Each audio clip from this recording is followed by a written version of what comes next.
আসসালামু আলাইকুম। কেমন আছেন সবাই? আশা করি সবাই অনেক অনেক ভালো আছেন। আমিও আপনাদের দোয়ায় ভালো আছি। তো চলে আসলাম নতুন একটা ব্লগ নিয়ে আপনাদের মাঝে।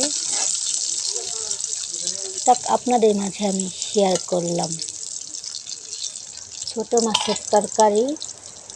তো রান্না বসায় দিছি, দেখতে থাকুন আর এনজয় করুন।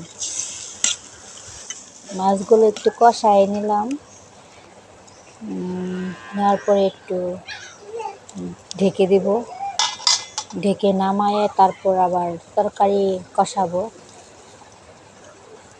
কষানোর পরে রান্নাবান্না একটু ক্লিয়ার করব। তো এখন এই যে তরকারি দিয়ে দিতেছি। ওই দেখেন আমার ছোটো ছেলে প্রতিদিনই ভয়েস দিতে সময় সে চিল্লায়, তো আজকেও চিল্লাইতেছে। তো তরকারিগুলো দিয়ে দিলাম,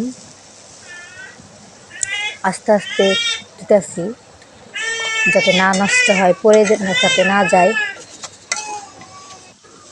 গ্রামের মানুষের রান্না এত কিছু হয় না, শুধু ডাল আর ভাত, একটা তরকারি হয়। তো আমরা সেটাই প্রতিদিন করি, এক তরকারি এক ভাত, এই দিয়ে আমাদের জীবন চলে। তো আর কি, আমরা তো ধনী মানুষ না, দেশের এই অবস্থা, এমনি জিনিসপত্রের দাম বেড়ে যাচ্ছে।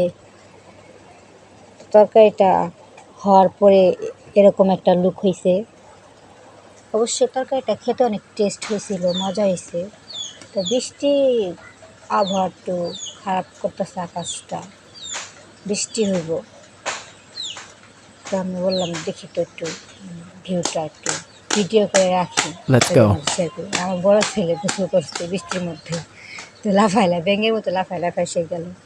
তার বৃষ্টি শেষে একটু আমি আমার জামা একটা বানাইলাম, পরনের জামা। আমি সেলাইয়ের কাজ করি, তো একটু কাপড়ওয়ালা গেল, তো তারে আমি ভিডিও করে রাখছি।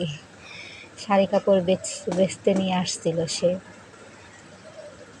এই আর কি, সারাদিন এই আর করি। সব কিছু তো আপনাদের মাঝে শেয়ার করা যায় না, আর ভিডিও করাও হয় না।